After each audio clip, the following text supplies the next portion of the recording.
한 주 동안도 잘 지내셨죠? 이번 주는 참 많이 정말 추웠던 것 같아요. 어제도 좀 많이 왔죠. 여기 정말 춥고 눈도 많이 오고 뉴스 보니까 한파가 미국 전역을 덮쳐서 하는 사건 사고가 있었더라고요. 그 와중에 건강한 모습으로 이렇게 함께 만나 예배하게 되어서 감사하고 모든 게 하나님의 은혜입니다. 오늘 주어진 본문 말씀 가지고 하나님께 불만이 많은 요나, 하나님께 불만이 많은 요나에 대해서 말씀 은혜를 나누도록 하겠습니다. 여러분들이 잘 알고 계시는 우리나라 전래동화 심청전 다 내용 아시죠? 심청전의 내용은 아버지 신봉사는 어린 젖먹이 청이 딸 하나가 있었는데 엄마가 없기 때문에 딸 청이를 동네 젖동량으로 이렇게 키웠던 정말로 딸을 지극히 사랑하는 끔찍한 그런 아버지에 관한 내용이죠. 어느덧 무럭무럭 젖동량으로 다 자라니 청이는 한 가지 고민을 하게 됩니다. 어떻게 하면 앞을 못 보는 아버지의 눈을 뜨게 할 수 있을까? 정말로 효녀와 같은 마음이었죠. 그러자 마을에 한 가지 공고가 나게 되죠. 인당수에 처녀의 몸을 던지면 너의 아버지가 눈을 뜰 수 있다는 그러한 재미있는 허무맹랑한 그런 이야기를 듣게 되고 결단한 청이는 아버지를 너무나 사랑하는 마음에 자신을 제물로 바치기로 결정을 하게 되죠. 그래서 배에 사공들이 청이를 태워서 인당수에 청이를 빠뜨립니다. 그러자 감동한 용왕은 연꽃에 청이를 태워 다시 세상에 돌려보내게 되죠. 이후 신봉사, 청이의 아버지인 신봉사는 눈을 뜨게 되고 청이는 그 나라의 왕비가 된다는 정말 재미있는 내용입니다. 여기 앉아 계시는 분들 너무나 잘 아는 그런 내용이죠. 이와 비슷한 얘기가 오늘 요나서입니다. 제가 앞서 말씀드렸던 심청전은 사실이 아닌 전래 동화인 반면 우리가 금방 읽었던 요나서는 하나님의 역사적인 사실에 근거한 정확한 사실적인 내용이죠. 요나서에 대해서 잠깐 다시 말씀드리면 오늘 설교의 제목처럼 하나님께 불만이 많았던 선지자 요나입니다. 여러분 보통 선지서들 내용을 보면 어떻게 기록이 되어 있냐면 하나님께 말씀을 받은 하나님께 계시를 받은 선지자가 그 이방 민족이든 또는 하나님의 택한 백성 이스라엘 민족에게 하나님의 메시지를 전하면서 그들의 회개를 인도하는 그러한 내용인데 요나서는 그러한 내용을 없고 선지자 요나에 관련된 내용입니다. 보통 선지자는 거룩하죠. 이사야 선지자도 그렇고 예레미야 선지자도 그렇고 하나님께 거룩한 사명을 받고 또 거룩한 눈물을 흘리면서 또 하나님의 거룩한 사역을 감당하는 그러한 풀 스토리가 보통의 선지서에 관한 내용인데 요나서는 참 독특합니다. 그런 내용은 문제가 없고 선지자를 훈련시키는 선지자 요나를 말도 참 요나는 안 들었던 것 같아요. 요나를 훈련시키는 내용으로 기록된 책이 요나서입니다. 요나 선지자는 북왕국 여로보암 2세 때 활동했던 선지자인데 요나는 참 제가 오늘 설교를 준비하면서 이런 사람이 과연 하나님의 선지자, 하나님의 일꾼이 될 수 있을까라는 의구심도 들기도 했습니다. 북왕국 이스라엘 왕들은 모두가 부도덕하고 타락한 왕들인데 그 중에 누구 한 명을 뽑자라면 모든 사람이 다 첫 번째인데 여로보암 2세도 빼놓을 수 없는 악한 왕 중에 한 명이었죠. 그 왕을 찬양했던 선지자가 바로 또 요나입니다. 왕의 폭정과 악정과 왕의 부도덕함을 지적해야 하는데 불구하고 선지자였던 요나는 여로보암 2세가 왕이시여 당신은 잘하고 있습니다. 이렇게 칭찬 일색을 했던 선지자가 바로 요나입니다. 반면에 동시대에 활동했던 아모스 선지자, 여로보암 2세 때 요나와 같이 활동했던 아모스 선지자는 또 정확하게 하나님 말씀을 선포했던, 전했던 그런 선지자였죠. 왕이시여, 당신이 하나님 편으로 돌이키지 않으면 당신은 하나님으로부터 징계를 받을 것입니다 라고 했던 선지자는 아모스였고, 똑같은 왕을 두고 한 선지자는 잘하고 있습니다 칭찬을 하고, 한 선지자는 또 하나님 말씀을 정확히 전했던 그러한 선지자였죠. 오늘은 요나입니다. 그래서 하나님께서 이방인을 구원하시기 위해서 당시 최대 강국이었던 니느웨로 가라고 요나에게 명령을 하죠. 가서 내 메시지를 선포해라. 그랬더니 예 알겠습니다. 하나님 가겠습니다. 라고 말하는 게 아니라 요나는 도망칠 계획을 세웁니다. 그래서 요빠라는 작은 어촌 마을로 가서 거기에서 배를 타고 다시스는 지금으로 말하면 스페인의 어느 한 시골 마을, 어촌 마을입니다. 제가 마일을 한번 계산해 봤는데 미국식으로 이 설교를 준비하면서 자료를 찾아보니까 요빠, 이스라엘 저 땅의 요빠라는 어촌 마을에서 니느웨까지는 약 550마일입니다. 550마일도 적지 않은 거리죠. 그런데 요빠에서 다시스까지는 약 2,500마일. 그러니까 약 4.5배. 요나는 어떻게든 하나님의 명령에 불순종하기 위해서 선지자였는데, 지금으로 말하면 목회자였고 또 교회의 중요한 리더 일꾼이었는데, 하나님의 말씀에 어떻게 하면 불순종할까 그 국리 끝에 요빠에 가서 이방인들의 배를 타고 다시스로 가게 되죠. 가는 도중에 풍랑을 만나게 됩니다. 배 밑에서 깊은 잠을 자고 있던 요나와 달리 선원들은 우왕좌왕 어쩔 줄 몰라 하게 되죠. 이거 어쩐 일이냐, 누구 때문에 그러냐. 그래서 이방 선원들은 제비를 뽑게 됩니다. 제비를 뽑다 보니까 마지막 한 장이 요나에게로 가죠. 요나는 이 사실을 받아들입니다. 왜냐하면 하나님의 사역을 하고 싶지 않았기 때문에 요나는 죽기로 결심한 것이죠. 앞서 말씀드렸던 심청전의 전래 동화처럼 요나는 이방 선원들에게 나를 깊은 바다로 던져라. 그러면 너희들이 살 것이다 라고 요나가 제안합니다. 그래서 이방 사람들은 자기들이 살기 위해서 요나를 깊은 바다에 던지죠. 그런데 하나님께서 미리 예비하셨던 큰 물고기, 이 큰 물고기 도대체 뭐냐에 대한 신학자들의 토론은 지금도 분분한데, 아무튼 오늘 이게 중요한 게 아니기 때문에 큰 물고기가 요나를 낼름 삼키죠. 그러면서 3일 밤낮을 요나는 물고기 뱃속에 있게 됩니다. 그러면서 하나님께서 전적인 하나님의 은혜로 큰 물고기로 하여금 요나를 토해내게 됩니다.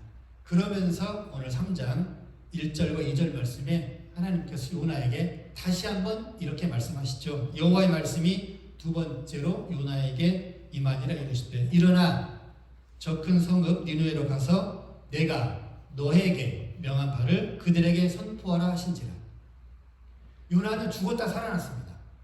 여러분, 사람이 물고기 뱃속에 들어가면 살 수 있다고 생각하시나요? 어떨까요?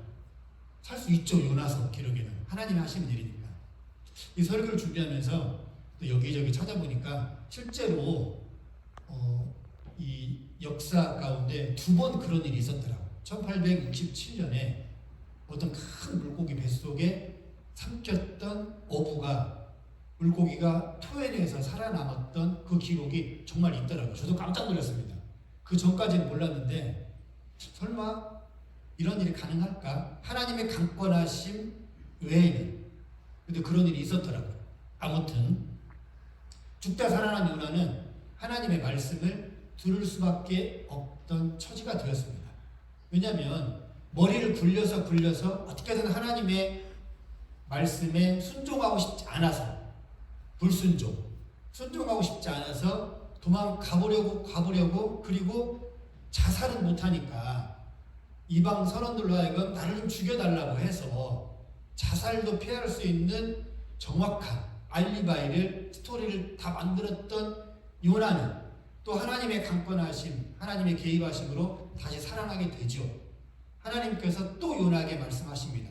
니느웨로 가라. 가서 내 뜻을 그 성 사람들에게 전하라.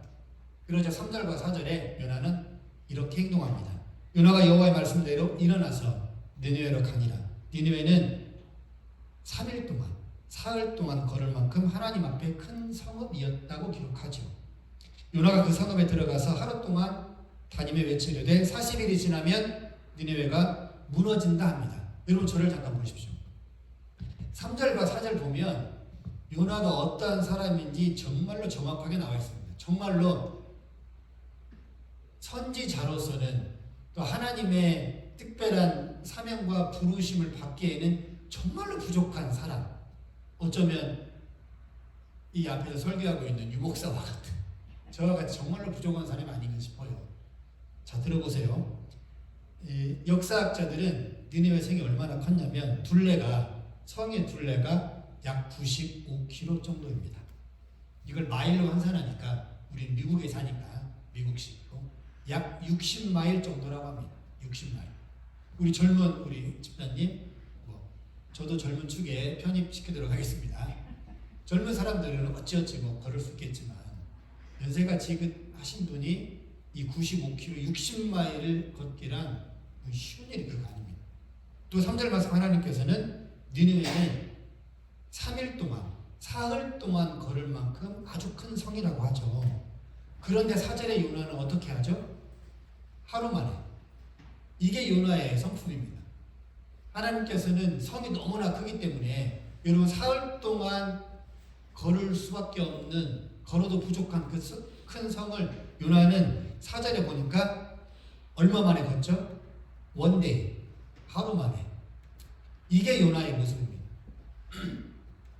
사흘 동안 걸어야 될 길을 요나는 하루 만에 다니면서 외쳐 이르되 40일, 한 달하고 열흘 정도, 40일이 지나면 니느웨 성이 무너진다라고 합니다. 요나는 하나님의 뜻을 구체적으로 말하지 않았습니다. 왜 무너지는지, 너네가 하나님 앞에 무엇을 잘못해서 무너지는지, 너네가 이방 사람이지만 천지를 창조하신 여호와 하나님께서 너네를 이러이러한 이유 때문에 너네를 이렇게 멸망할 것이다 라고 말해야 되는데 요나는 그것도 아닙니다. 그냥 하루 동안 다니면서 40일이 지나면 이 큰 성읍이 무너진다. 여러분 요나가 얼마나 건성건성 대충한 성격이었을까요? 바꿔 말하면 무슨 말일까요? 하기 싫다는 거죠. 요즘 우리 MZ세대 언어로 표현하자면 짜증난다는 거죠. 짜증난다. 하기 싫다는 겁니다. 정말 하기 싫어 죽겠는데 하나님께서 왜 이렇게 나를 이렇게 시키는지. 우리 요나는 니느웨 성을 다니면서 적당히 외쳤던 겁니다. 좀 더 제가 각색을 해보면 너네 회개하려면 하고 말려면 말고 하나님 앞에 구원을 받으려면 받고 말려면 말고 이런 식이었던 겁니다. 또 신학자들은 당시 니느웨 성, 세계 최대 강국이었던 아수르의 수도 니느웨 성에 약 60만 명 정도가 살았다고 합니다. 60만 명이면 굉장히 많죠. 그런데 성경 요나서 3장과 4장 보면 하나님께서 또 그렇게 기록하고 있죠. 니느웨 성에는 좌우를 분별하지 못하는 자가 약 12만 명이라고 합니다. 이 12만 명이 어떤 사람이냐? 요거에 대한 학자들의 의견은 분분한데 아무튼 니느웨 성은 굉장히 큰 성이었고 많은 사람들이 살았고 경제와 문화와 여러 가지 많은 것들이 굉장히 고도로 발달했던 그런 성이었고 그런 나라의 수도였던 것입니다. 그런데 요나는 하나님의 뜻을 이렇게 물고기 뱃속에서 풍랑이 치는 거대한 파도가 치는 그 바닷속에 던져졌고 인간적인 생각으로는 당연히 죽을 수밖에 없었던 이 요나를 하나님께서는 하나님의 방법으로 물속에 뱃속에 들어갔다가 안전하게 3일이 지난 후에 다시금 살게 하셨는데 요나는 정말로 배은망덕한 사람이었던 것 같습니다. 이렇게 한번 하나님한테 크게 혼이 나면 보통의 정상적인 믿음과 신앙생활을 하는 사람이라면 어떻게 할까요? 이제 하나님 말씀을 잘 들어야죠. 왜냐하면 죽었다 살아났으니까. 그리고 내가 하나님 앞에 덤비면 안 되겠구나. 하나님 말씀을 불순종하면 안 되겠구나라는 걸 깨달았다면 이제 니느웨 성에 가서 하나님의 뜻을 정말로 성실하게 감당했어야 하는데도 불구하고 요나는 하루 만에 그냥 적당히 대충 그냥 적당히 다니면서 외쳤던 것이죠. 이 요나의 모습 속에서 우리들의 모습을 바라보게 됩니다. 그렇죠. 지금까지 하나님 앞에 신앙생활을 하면서 요나처럼 아직 못해서 억지로 했던 경험들 아마 여러분 있을 것입니다. 저도 그렇고. 하기 싫은데 내 마음에 내키지 않는데 해야 되니까 교회에서 시키니까 억지로 했던 교회 봉사 또 여러 사역들 우리 너무나 많은 경험들을 가지고 있죠. 요나는 겉으로는 하나님 말씀을 순종한 척했습니다. 그러나 본심은 그게 아니었죠. 겉과 속이 너무나 달랐던 요나. 누구의 모습이라고요? 내 모습입니다. 우리 요나를 거꾸로 말하면 어떻게 되죠? 나요. 요나를 거꾸로 말하면 나요입니다. 우리 요나를 향해서 많은 손가락질. 어떻게 이런 사람이 선지자? 어떻게 이런 사람이 하나님의 사람이라고 말하지만 조금만 더 생각해보면 어쩌면 요나가 내 모습입니다. 요나는 이방 사람들, 니느웨 사람들이 은근히 망하기를 원했던, 간절히 원했던 그런 선지자였습니다. 그런데 하나님은 그 성사람들을 구원하시기로 작정하셨죠. 요나는 이게 불만이었던 겁니다. 쟤네들은 망해야 되는데, 쟤네들은 하나님의 벌을 받아야 되는데 저렇게 당해도 싼데, 한국식 표현으로. 그런데 왜 하나님께서는 그 사람들을 사랑하시고 구원하실까? 내 마음에 맞지 않아. 내 마음에 정말 맞지 않아. 이랬던 요나였던 것이죠. 하나님이 강하게 심판하시기를, 하나님이 강하게 벌을 내려주시기를 니느웨 성을 하나님께서 그냥 초토화, 지금의 겨울 눈폭풍처럼 하나님께서 한 방에 싹 쓸어 가시기를 어쩌면 원했을지도 모르죠. 그런데 하나님은 전혀 정반대의 상황을 지금 만들고 계셨던 겁니다. 요나의 이런 간절한 소원대로, 그렇기 때문에 요나는 그냥 건성건성으로 대충 외쳤던 것이죠. 하루 만에. 아마 제 생각에는 하루도 다 안 다녔을 것입니다. 요나의 간절한 소원대로 이루어졌으면 얼마나 좋았을까요? 그런데 하나님께서는 요나의 계획과는 정반대로 하시죠. 본문에는 없지만 제가 잠깐 말씀드리면 니느웨 사람들이 5절에 보니까 하나님을 믿고 금식을 선포하고 높고 낮은 자를 막론하고 굵은 베옷을 입습니다. 요나의 이 짧은 메시지, 진심이 담겨지지 않은 메시지를 니느웨 왕은 받아들였던 거죠. 그래서 왕은 금식을 선포합니다. 모든 백성이 굵은 베옷을 입고 회개하기에 이릅니다. 심지어 짐승까지. 놀라운 일입니다. 8절에 보니까 사람이든 짐승이든 다 굵은 베옷을 입을 것이요. 왕이 명령을 내립니다. 그러자 10절에 하나님이 그들이 행한 것 곧 그 악한 길에서 돌이켜 떠난 것을 보시고 하나님이 뜻을 돌이키사 그들에게 내리려고 했던 재앙을 하나님께서 거두어 드린다고 10절에 기록합니다. 놀라운 일입니다. 이 놀라운 일은 요나가 정말로 간절히 바랬던 결과가 아니었죠. 요나는 망하기를 원했습니다. 니느웨가 벌을 받기를 원했습니다. 니느웨 사람들이, 하나님을 믿지 않는 사람들이. 그런데 하나님께서는 요나의 생각과 요나의 계획과 요나의 발걸음과 정반대로 하나님께서는 원하셨던 것입니다. 우리가 그렇다는 거죠.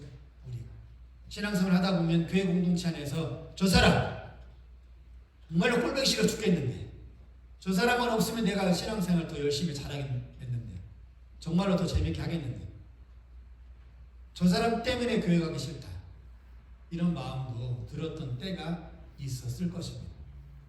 내가 하나님 앞에서 이렇게 잘하는데 헌금생활, 11조 생활, 신앙생활, 목사님이 시키면 봉사라는 봉사, 사역이라는 사역, 꾸준히 내가 도맡아서 다 하는데 왜 교회도 가끔 빠지고 신앙생활도 잘 안 하는 것 같고 헌금생활도 잘 안 하는 것 같은데 저 집은 하나님께서 왜 이렇게 사랑하고 축복하시는지, 이런 생각들 신앙생활 하다 보면 누구나 한두 번 아니요 여러 번쯤 하게 됩니다. 겉으로는 웃지만 속으로는 저 집안이, 저 사람들이, 저 집안 애들이 왜 이렇게 잘 돼? 우리 집 애들이 유등밖에 안 되는데 내가 더 열심히 하나님 사랑하고 하나님께 찬양하고 눈물로 기도하는 것 같은데 왜 이렇게 안 되지? 이런 이율배반적인 생각 우린 너무나 많이 보아왔고 내가 그 중심에 당사자였던 때도 분명히 있었을 것입니다. 요나는 하나님의 이런 모습이 전혀 이해가 되지 않았던 것입니다. 왜 그럴까 하나님은 도대체 분명히 이방 사람들은 하나님의 진노의 대상인데 하나님의 심판의 대상인데 왜 하나님은 그들을 구원하시려고 할까? 왜 가기 싫은 나를 그 니느웨 성으로 가서 전하라고 하실까? 요나는 하나님이 결코 전혀 단 1%도 이해가 되지 않았던 것입니다. 이것이 바로 요나의 결정적인 실수였던 것입니다. 우리에게도 이런 하나님을 향해서 하나님을 바라보는 이런 모습이 있다라는 거죠. 여러분, 하나님은 어떠한 대상일까요? 하나님은 이해할 수 있는 대상일까요? 아니죠. 요나는 하나님을 이해하려고 했던 것입니다. 그런데 요나는 이해하려고 해도 결코 이해할 수가 없었던 것입니다. 여러분, 우리를 만드신 하나님, 우리 교회 평화교회를 지금 여기까지 인도하셨던 하나님, 여러분 지금 우리 교회 이런 여러 가지 상황과 모습들 여러분 이해가 되십니까? 아니죠. 요나의 결정적인 실수, 나아가 나의 결정적인 부족함, 우리의 결정적인 연약함 중에 하나, 하나님을 이해하려고 한다는 것이죠. 여러분, 하나님은 어떠한 대상입니까? 하나님은 믿음의 대상입니다. 믿음의 대상. 하나님을 이해할 수 없는 분이세요. 존 칼빈은 그에 쳐서 기독교 강연에서 이렇게 또 말하고 있습니다. 유한 자는 무한 자를 결코 이해할 수 없다라고 해요. 유한한 존재. 여러분, 우리는 얼마나 유한한 존재입니까? 유한한 존재는 무한하신 하나님을 다 이해할 수 없다라고 칼빈은 그의 책에서 기록하고 있죠. 요나의 가장 큰 실수는 그거였습니다. 하나님을 자기 생각대로 자기 판단대로 재단하려고 했던 모습이었죠. 그게 가장 큰 실수였던 거죠. 사랑하는 평화교회 성도 여러분, 하나님은 우리가 이해하거나 우리가 판단할 수 없는 분입니다. 하나님은 믿음의 대상입니다. 믿음의 대상. 나에게 어떠한 걸 말씀하시든 어떠한 일을 행하시든 우리 평화교회를 어떠한 모습으로 이끌어가시고 인도하시든 우리는 하나님을 판단해서는 결코 안 되는 분이죠. 하나님은 믿음의 대상입니다. 믿음의 대상, 예배의 대상, 신뢰의 대상, 찬양받기에 합당한 그런 하나님이시지 내가 하나님을 향해 손가락질하고 판단하고 하나님 왜 이렇게 하십니까? 이렇게 말할 수 없는 분이라는 거죠. 그럼 우리는 우리 평화교회가 여기 앉아 예배하는 평화교회 모든 분들이 하나님을 이전보다 더 사랑하고 이전보다 더 예배하고 뜨겁게 찬양하고 기도하고 하나님을 믿고 사랑하시는 그러한 우리 교회 평화교회 되면 참 좋겠습니다. 그래서 올해는 하나님을 더 풍성히 신뢰하고 더 많이 사랑하는 저와 여러분 우리 모두가 되시기를 주님의 이름으로 간절히 진심으로 축원합니다. 아멘. 기도하겠습니다. 하나님 감사합니다.